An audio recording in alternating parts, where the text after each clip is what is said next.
원합니다. 제가 오래전에 어떤 한 목사님의 그 인생 진로에 대한 특강 강의를 들었습니다. 우리 다음 세대 청소년들, 우리 청년들 제일 큰 고민이 바로 진로에 대한 고민이죠. 맞습니까? 네. 여러분, 진로가 뭐죠? 진로. 소주 이름 아닙니다. 그렇죠? 소주 이름 아니에요. 나아갈 길. 그렇죠? 이 진로에 대한 고민은 단순히 취업을 준비하는 취준생 대학생들에게만 해당되는 건 아닙니다. 결혼 정년기에 있는 청년이 배우자를 만나는 일이 될 수 있고요. 직장인들이 이직하는 문제가 될 수 있고요. 가정에서 내 친척, 조카, 부모님, 학교, 직장을 선택하는 일이 될 수 있을 것입니다. 근데 강의하는 그분이 이런 얘기를 하세요. 이 진로에 대한 고민의 가장 큰 난제가 무엇이냐라고 했을 때 내가 좋아하는 일을 할 것인가? 잘하는 일을 할 것인가? 여러분 많이 들어보셨죠? 네. 여기서 고민하는 거예요. 여러분은 좋아하는 일을 하고 계세요? 아니면 잘하는 일을 하실 거예요?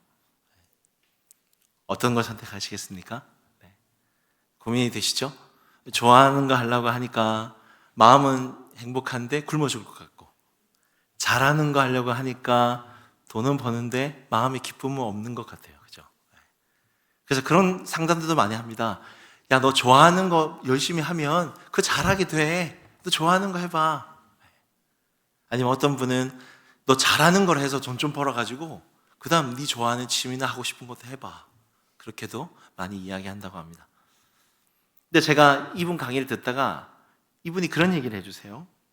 실제로 현대인 직장인들이 오늘날 좋아하는 일을 많이 할까? 잘하는 일을 많이 할까? 설문조사를 어떤 한 부류를 통해서 했다고 합니다.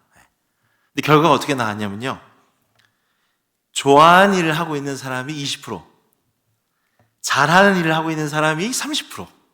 그럼 나머지 50%는 어떻게 됐을까요? 진로를 못 정한 거예요. 좋아하는 일도 안 하고, 잘하는 일도 안 하고, 진로를 못 정하고 있는 것입니다. 그런데 이분이 중요한 말씀을 한마디 하시더라고요. 내가 좋아하는 일, 잘하는 일을 고민하기 전에 우리는 더 근본적인 질문을 해야 한다라는 것입니다. 그게 뭘까요? 정체성에 대한 질문입니다. 정체성. 나는 누구인가? 나는 나를 부르신 그곳에서 어떻게 살 것인가? 어떤 인생의 목적을 가지고 있는가? 정체성에 대한 질문입니다.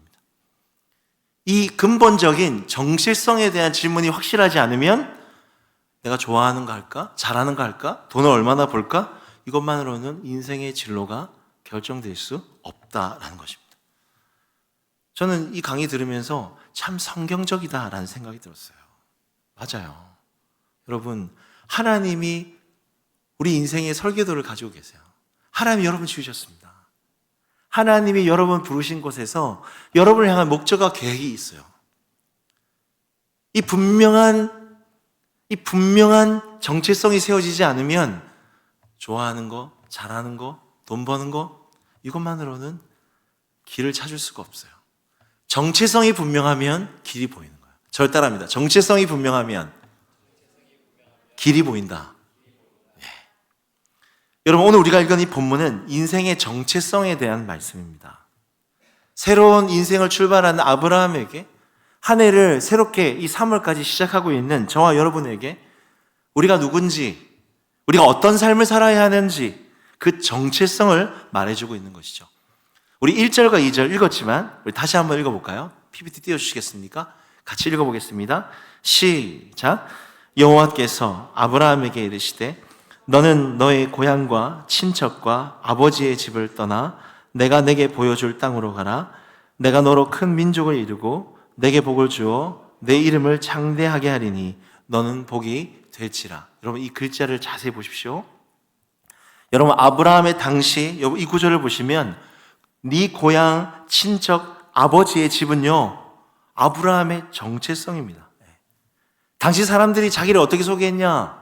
고향, 친척, 아버지의 집으로 소개해요. 학연, 혈연, 지연입니다. 저는 부산 출신이고요. 저희 아버지는 뭐 하는 사람이고요. 저는 연봉이 얼마나 하는 회사 다니고 있고요. 저는 학위가 어느 정도 가지고 있고요. 여러분, 이게 당시 아브라함이 살고 있었던 이 바벨이라는 세상의 정체성입니다. 이걸로 자신을 설명하는 거예요. 12장 바로 앞에 있는 11장, 이 바벨의 랜드마크가 뭔지 아세요? 바벨탑이에요. 바벨탑. 우리 11장 3절과 4절 띄워주시겠습니까? 우리 같이 함께 읽어볼까요? 시작. 서로 말하되 벽돌을 만들어 견고히 굽자 하고 이에 벽돌로 돌을 대신하며 역청으로 진흙을 대신하고 또 말하되 자 성읍과 탑을 건설하여 그 탑 꼭대기를 하늘에 닿게 하여 우리의 이름을 내고 온 지면에 흩어짐을 면하자 하였더니. 아브라함이 살고 있었던 이 바벨이라는 이 세상의 랜드마크가 바벨탑입니다. 바벨탑의 핵심 메시지가 뭡니까? 절단합니다. 우리의 이름을 내자. 내가 중요한 거예요. 하나님이 없습니다. 내가 중요한 거야. 내가 더 강해져야 하고, 내가 더 높아져야 하고, 내가 더 주목을 받아야 하고, 내가 인정을 받아야 되는 거야. 이것을 나의 정체성으로 삼기 위해서 치열하게 경쟁하고 싸우고 일하는 것이 바벨탑이에요. 이 바벨탑을 짓는데 여러분 성경 구절 아까 띄워주시겠습니까? 제일 중요한 게 뭐냐면 벽돌인데 벽돌. 저는 이 창세기 말씀 묵상하면서 이 바벨탑에 쌓여져 있는 이 벽돌이 오늘 우리의 모습과 같다라는 생각이 들었어요. 세상에서 좀 높은 업적을 받기 위해서, 더 나은 스펙을 쌓기 위해서, 더 많은 사람의 관심과 인정과 돈과 성공을 얻기 위해서 세상은 우리를 벽돌로 사용합니다. 벽돌로. 벽돌이 되라는 거예요. 너 여기서 열심히 하면 내 스펙을 쌓아줄게. 여기서 열심히 하면 내가 더 큰 집과 좋은 차와 네 미래와 안락함을 보장해줄게. 사람들의 인정을 받게 해줄게. 이게 네 삶의 목표야. 너는 벽돌이야. 이게 너의 인생의 목적이야. 이게 너의 가치야. 행복이야. 너의 정체성이야. 그렇게 아브라함과 저와 여러분을 이 벽돌로 사용하며 종살이 하고 있는 것입니다. 그런데 중요한 것은 하나님 이것을 가만히 보고 계실 수 있을까요? 그렇지 않습니다. 여러분 창세기 12장은 하나님께서 이 바벨이라는 세상 속에서 하나님 나라를 새롭게 시작하는 것이 오늘 본문 구절이에요. 하나님의 사람을 부르셔서 정체성을 새롭게 주시고 새롭게 시작하는 구절입니다. 오늘 어떻게 말씀하십니까? 아브라함이 말하는 거죠. 너 세상이 주는 그 정체성, 너의 고향, 친척, 아버지의 집을 떠나라. 그게 네 정체성이 아니라는 거예요. 너는 바벨탑의 벽돌이 아니라는 겁니다. 너는 그것을 위해서 살아가는 존재가 아니라는 것입니다. 그 정체성은 하나님의 부르심으로 살아갈 수 없다. 그렇게 말씀하고 계신 거예요. 떠나라는 거예요. 그리고 뭐라고 말씀하십니까? 2절, 3절에서 계속 말씀하시죠. 중요한 단어가 내가. 이 주체가 바뀐 거예요. 내가 네 이름을 창대하게 해주겠다. 내가 네게 새로운 이름을 주겠다. 그게 뭡니까? 너는 복이 될지라. 너는 복이 될지라. 따라합니다. 나는 복이 될지라. 하나님 우리에게 주신 정체성이에요. 재원아 너는 복이 될지라. 연서가 너는 복이 될 것이다. 태연아 너는 복이 될 것이다. 여러분 그렇다면 이 복이 된다는 것은 어떤 의미입니까? 3절에 친절히 설명하고 계세요. 뭘까요? 땅의 모든 족속이 너로 말미암아 이렇게 되어 있습니다. 말미암아 뭡니까? 통로입니다. 통로. 하나님이 내게 주시는 것을 내게 주신 재능, 물질, 시간, 은사, 내 인생을 내가 그냥 받기 위해서, 더 누리기 위해서, 더 돋보이기 위해서, 인정받기 위해서, 복 받기 위해 살아가는 존재가 아니라 너로 말미암아 복의 통로가 되는 것입니다. 바벨탑 같은 세상의 한복판에서 받는 자가 아니라 주는 자가 되는 걸. 더 가지려고, 더 빼앗으려고, 더 인정받으려고 높아지는 그런 존재의 목적이 아니라 하나님 주신 내 건강, 시간, 젊음, 물질 이것을 흘려보내는 사람입니다. 나누어주는 사람입니다. 사람을 살리는 사람입니다. 내가 받은 가장 큰 복 뭘까요? 예수님이죠. 예수님을 또 전하는 거예요. 여러분 이게 복이 되는 것이죠. 복의 통로가 되는 것입니다. 더 놀라운 건 여러분 뭔지 아세요? 우리가 바벨이라는 세상의 한복판에서 복이 되기로 결심할 때 하나님께서 또 어떤 축복을 주시느냐? 여러분 그 밑에 보시면 이런 구절이 있어요. 3절에 12장 3절 너를 축복하는 자에게는 내가 복을 내리고 너를 저주하는 자에게는 내가 저주할 것이다. 여러분 이거 엄청난 구절입니다. 이게 무슨 말인지 아세요? 예를 들면 나를 저주하는 사람이 있으면 하나님이 그 사람을 저주하세요. 예를 들면 누가 나를 축복하면 하나님 그 사람을 축복해 주세요. 뭡니까? 세상 사람들 눈치 안 보고 살아간다는 겁니다. 하나님 눈치 보고 살면 우리가 더 이상 세상 눈치 볼 필요 없다라는 거예요. 여러분 우리 세상 가면 눈치 많이 보잖아요. 학교에서, 일터에서, 직장 가면 더 그렇겠죠. 저 사람 날 무시하지 않는지, 저 사람 날 모욕하지 않을까? 저 사람이 나를 어떻게 생각할까? 저 사람이 나를 좋아해 줄까? 어떻게 나를 평가할까? 우린 눈치를 보고 살아가요. 거기에 매이고 사람에 매이고 종에 매이고 돈에 매이고 살아갑니다. 그러나 저와 여러분이 나는 복이 되는 존재야. 하나님 나를 부르신 곳에서 나는 흘러보낼 거야. 하나님 눈치 보고 살아갈 때 여러분 우린 거기에 자유함을 느낄 수 있어요. 나를 저주하고 미워하는 사람 하나님이 갚아주세요. 나를 축복하는 사람 한 사람 하나 열어주세요. 더 많이 흘러보낼 수 있도록 더 많이 나눠줄 수 있도록 하나님 우리 인생을 책임져 주시는 자유함, 기쁨이 우리에게 있는 것입니다. 여러분 스스로 한번 질문을 해보십시오. 여러분 누굽니까? 여러분 살아가는 목적이 뭡니까? 열심히 공부하는 이유, 자격증을 공부하는 이유, 스펙을 쌓는 이유, 일을 하는 이유 무엇입니까? 이 세상의 바벨탑의 벽돌이 되지 마십시오. 하나님이 우리를 축복의 통로로 부르셨어요. 믿으십니까? 네. 여러분 성경으로 보았을 때 우리 자신은 누구냐면요, 여러분 우리 이미 복을 받은 사람입니다. 복 있는 사람이라고 하잖아요, 그렇죠? 네. 여러분 스스로를 잘 알잖아요. 하나님을 안 만났으면 난 어떻게 됐을까요? 하나님 나를 불러주시지 않았으면 어떻게 됐을까요? 그냥 내 본성대로 살아가는 거예요. 그냥 짐승처럼 내 하고 싶은 대로 살아가는 거예요. 근데 그런 나를 자녀 삼아 주시고 함께 하여 주시고 이렇게 예배의 가운데 나아가면 우리 죄를 용서해 주시고 함께 해주시는 이 복을 우리가 받았잖아요. 그렇죠? 여러분 하나님이 아버지께 기도하면 또 좋은 거 주시잖아요. 여러분 마음 들어주시잖아요. 가장 좋은 길로 인도하시잖아요. 여러분 믿으십니까? 복 받은 사람입니다. 여호와는 나의 목자시니 내가 부족함이 없으리로다. 세상의 성공, 돈, 명예, 여러분 그건 또 배고프고 또 갈망이 생겨요. 우리는 이미 복을 받은 사람인 것이죠. 그렇다면 저와 여러분이 세상 속에서 복의 통로로 살아가야 하는 것입니다. 이게 성경에서 말하는 저와 여러분의 정체성입니다. 정체성. 저는 말씀 묵상을 굉장히 중요하고 사랑합니다. 아내랑 외국에서도 그랬는데요, 꼭 하루에 시작할 때 말씀 묵상을 같이 함께 나눴어요. 이 맨손으로 전쟁터 가기가 두렵거든요. 그래서 말씀 붙잡고 세상에 나가려고 묵상을 같이 이렇게 자주 하는 편입니다. 근데 제가 오늘 설교 준비하다가 과거에 창세기 말씀 묵상했던 구절이 생각이 나서 이 묵상을 좀 나눴으면 좋겠다는 생각이 들어서 성경 구절을 좀 가져왔어요. 창세기 13장 6절, 8, 9절인데요. 우리 같이 함께 한번 읽어볼까요? 6절부터 시작.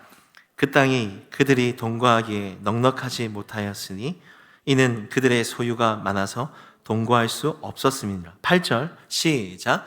아브라함이 롯에게 이르되 우리는 한 친족이라 나나 너나 내 목자나 네 목자나 서로 다투게 하지 말자. 네 앞에 온 땅이 있지 아니하냐. 나를 떠나가라. 네가 좌하면 나는 우하고 네가 우하면 나는 좌하리라. 여러분 이 구절은 어떤 흐름 가운데 있냐면 롯과 아브라함이 같이 함께 살다가 서로 소유가 많아진 겁니다. 나의 종들 짐승이 많아지고 너의 종 소유가 많아지면서 이제 서로 롯이 아브라함을 떠나가는 장면이에요. 근데 중요한 것은요, 아브라함이 롯에게 먼저 양보하는 거예요. 이 구절을 제 아내가 묵상을 했어요. 제가 읽어드릴게요. 제가 허락받고 갖고 왔는데 들어보십시오. 우리는 소유가 없어서 다투는 것이 아니라 많아서 다투게 된다. 내 생각, 내 계획, 내 시간, 내 것이 많으면 다투게 된다. 내가 있는 가정, 학교, 직장, 하나님이 내게 부르신 곳에 함께 동거하기가 넉넉하지 못한 것이 많지만 내 것을 내어줄 때, 기꺼이 포기할 때 다툼은 그친다. 하나님, 제가 저의 시간, 물질, 나의 계획을 기꺼이 내어주고 포기하는 복의 통로가 되게 해주세요. 다툼이 그치지 않는 이 아침, 하나님을 위해 내 것을 기꺼이 포기하는 복의 통로가 되게 해주세요. 예수님의 이름으로 기도합니다. 아멘. 묵상을 같이 나눴습니다. 이날 아침에 또 하필 저희 애 4명이 막 싸웠어요. 이거 내 거야, 네 거야, 내 거야. 다툼이 그치지 않은 아침. 그런 거예요. 이 묵상을 제가 딱 듣는데 제가 그런 생각이 들었어요. 우리는 말씀을 묵상하지 않으면 절대로 복의 통로가 될 수 없겠구나. 저부터 그래요. 여러분도 그러시죠? 여러분, 우리 본성은요, 많이 소유하려고 하고 많이 가지려 하는 다투는 존재가 저와 여러분입니다. 학교에서도 다투고, 직장에서도 다투고, 일터에서도 다투고, 내게 소중한, 그게 우리 본성이에요. 근데 여러분 질문해 봐야겠죠. 하나님, 그런 내가 어떻게 복의 통로가 될 수 있습니까? 내가 어떻게 내 것을 나누어 줄 수 있습니까? 그럼 쉽지 않잖아요. 여러분 일하는 학교, 일터, 직장 가보세요. 경쟁하면서 누군가는 밟고 올라가야 하고, 치열하게 싸우고, 치열하게 왕따시키고, 누군가는 이겨야 하고, 그런 각박한 경쟁 사회 속에서 어떻게 내가 그 자리 속에서 내 것을 양보하고 포기하고 나누어주는 복의 통로가 될 수 있습니까? 오늘 성경은 말하는 겁니다. 말씀을 묵상해야 되는 거죠. 하나님 말씀을 자꾸 들어야 되는 거죠. 말씀을 듣지 않으면 여러분, 우리는 그런 존재가 되기 쉽지 않습니다. 여러분, 오늘 이 창세기 13장에 아브라함이 롯에게 먼저 양보합니다. 내가 좌하면 네가 우하고 네가 우하면 내가 좌할게. 쉽게 말하면 너 먼저 좋은 땅을 선택해라는 거예요. 근데 여러분, 아브라함이 처음부터 그런 사람이었을까요?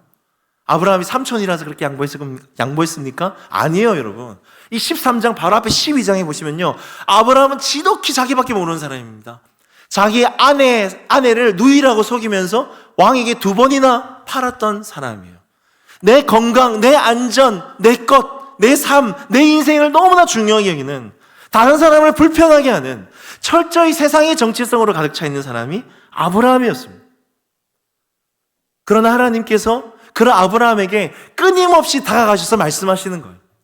끊임없이 하나님 말씀을 심어 넣어 주시는 것이죠. 한 번은 보여주십니다. 하늘의 수많은 별을 보면서 너 복의 통로가 되면 이 많은 별들처럼 네 자손이 많게 해줄게. 너 복의 통로가 되면 이 별들처럼 나 다 줄게. 내가 만물을 다스리고 있잖아. 내가 너 직장을 다스리고 있잖아. 너 상사 위에 내가 있잖아. 내가 만물의 왕이잖아. 하나님이 계속 말씀하세요. 그때 아브라함이 그 말씀을 들으면서 내가 누구인지를 깨닫고 내가 따라가는 하나님이 어떤 분인지를 깨달으면서 점점 복의 통로가 되어지는 것입니다. 아들까지 바치는 사람이 되는 겁니다. 축복의 통로가 되어지는 것입니다. 여러분, 혹시 말씀 묵상 하십니까? 하나님 말씀을 읽고 들으세요? 혹시 불안하고 두려운 하루의 그 전쟁터에 맨손으로 그냥 나가시진 않습니까? 여러분, 하나님 말씀을 들으세요. 제가 나중에 우리 청년부 안에 나중에 말씀 묵상 한번 나누면 했으면 좋겠는데, 여러분, 말씀 묵상은요, 쉽게 어떤 시간이냐면 저를 따라합니다. 말씀 묵상 시간은 말씀이 나를 설득하는 시간이다. 예. 지극히 나 중심적이고, 여러분, 우리 그렇잖아요. 스마트폰, 유튜브, SNS 보면 다 세상 자랑이잖아요. 세상 성공, 세상 즐거움 많잖아요. 그렇죠? 나쁜 게 아닙니다. 근데 그걸 보고 느끼고 경험하면서 우리 안에 세상의 가치관이 나도 모르게 들어와 있어요. 세상의 가치가 들어와 있어요. 세계관이 들어와 있어요. 그런 지독한 나를 우리가 말씀 묵상할 때, 여러분, 말씀이 우리를 설득하십니다. 네 인생의 주인은 네가 아니야. 네 그 감정 틀렸어. 하나님이 인도하셔. 하나님이 너 가진 것의 주인이야. 말씀이 자꾸 나를 설득하는 거예요. 설득당할 때 우리가 선한 영향력이 흘러가는 겁니다. 여러분, 설득당하셔야 됩니다. 자꾸 말씀 앞에 가셔야 됩니다. 말씀이 들어가야 합니다. 하나님의 음성을 들어야 됩니다. 하나님이 내 안에 자꾸 말씀으로 들어와야 내 감정, 내 의지, 내 생각들이 깨어지고 설득당하게 되는 거죠. 여러분, 우리 본성, 우리의 인격, 우리 자신을 너무 믿지 마십시오. 매일 아침 여러분 하루에 시간을 정해서 말씀을 묵상하십시오. 그럴 때 말씀을 통해서 우리가 축복의 통로가 될 줄 믿습니다. 아멘. 말씀을 맺겠습니다. 한 사람을 소개하고 설교를 마치고자 합니다. 제가 영상으로 알게 된 분인데요. 현승원 대표라는 분이세요. 사진 띄워주시겠습니까? 예. 저번 한번 영상 보셨죠? 네. 영어 교육 관련 회사의 대표이사이시고요. 이분은 우리나라에서 가장 많은 아이들에게 영어를 가르치고 있는 분입니다. 이분이 가지고 있는 이 기업 회사의 기업 가치는 3천억 이상 된다고 해요. 근데 놀라운 것은 이분의 삶이에요.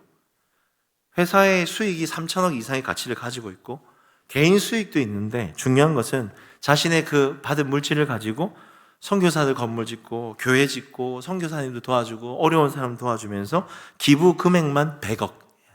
대단하죠? 100억. 무슨 애 이름도 아니고 그죠? 100억이에요. 이분이 다니엘 기도에 간증을 나오셨는데 제가 듣게 됐어요. 유심히 듣게 됐는데 이분은 부잣집 아들이 아니에요. 평범한 그냥 청년이었어요. 그냥 평범한 가정에서 자랐어요. 근데 아버지가 어떤 분이냐면 한번 이렇게 예수전도단이라는 선교단체에서 훈련받고 와서 이분이 아버지가 정체성이 바뀐 거예요. 내가 이제는 좀 흘러보내는 복의 통로가 되어야겠다.